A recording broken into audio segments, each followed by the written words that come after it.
Selamat pagi, saya kembali akan menyampaikan sapaan Sabda Tuhan pagi hari di hari Jumat tanggal 4 Desember 2020.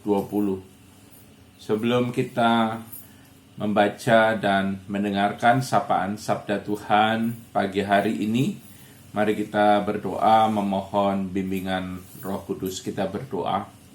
Terima kasih Tuhan untuk hari yang baru yang Tuhan anugerahkan. Kami boleh diberi kekuatan baru. Kami bersyukur ya Tuhan.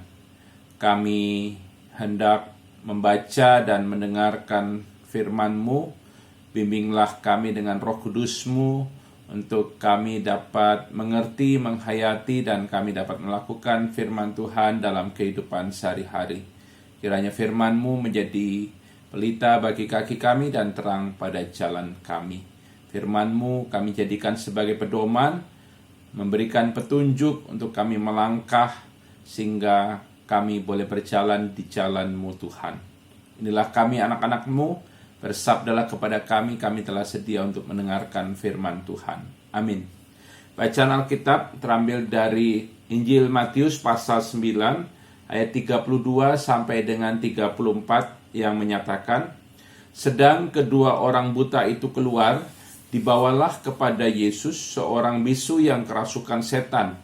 Dan setelah setan itu diusir, dapatlah orang bisu itu berkata-kata. Maka heranlah orang banyak, katanya, yang demikian belum pernah dilihat orang di Israel.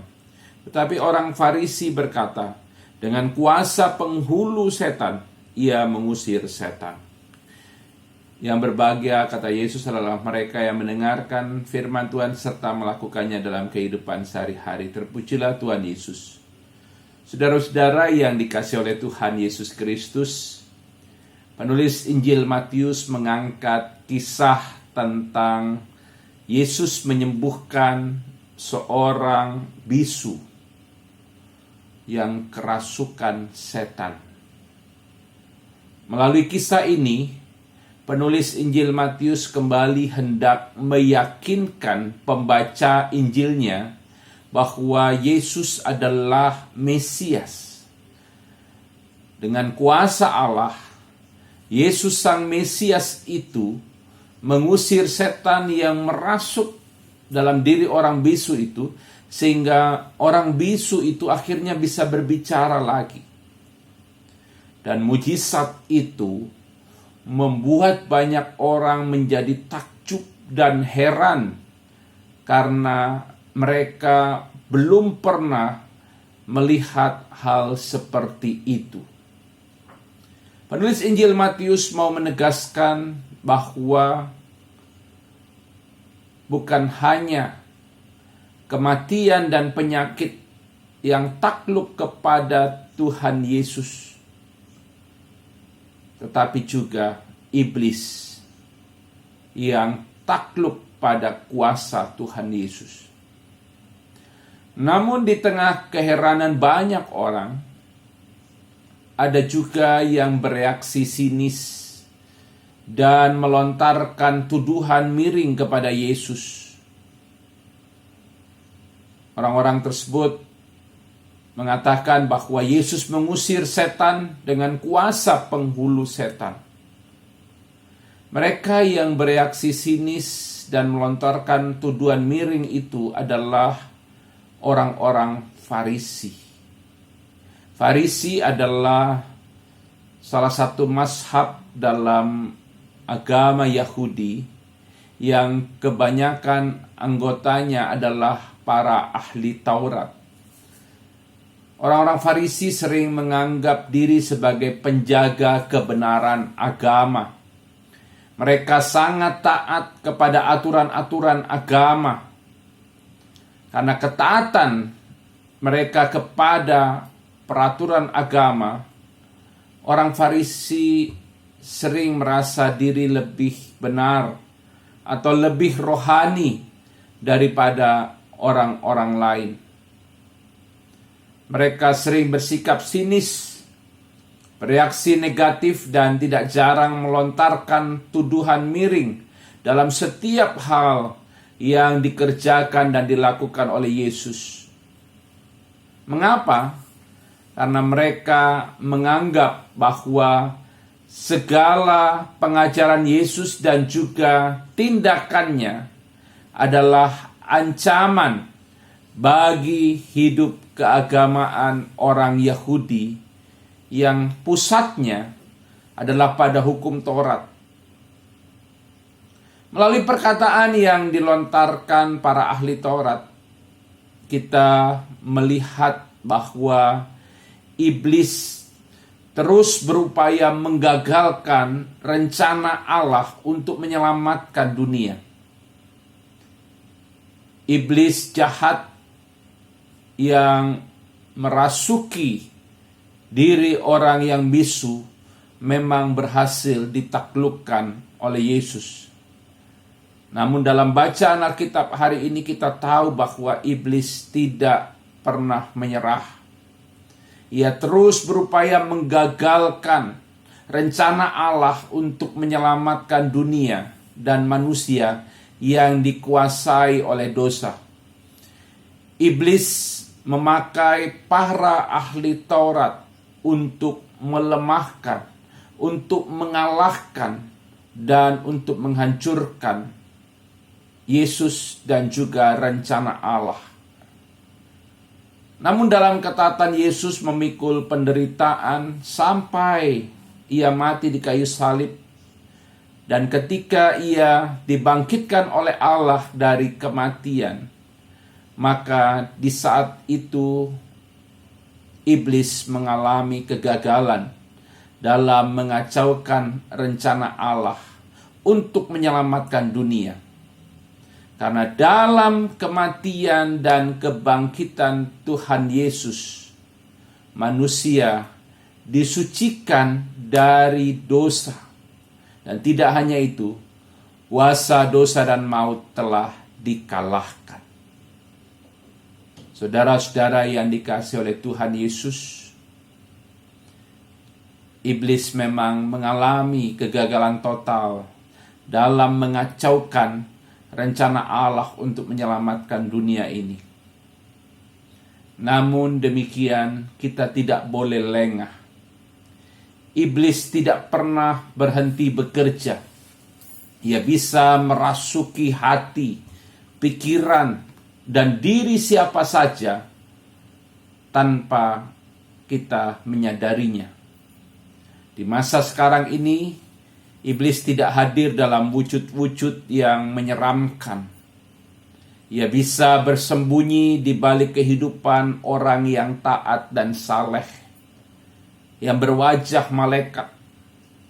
Ia juga bisa bersembunyi di balik jubah keagamaan.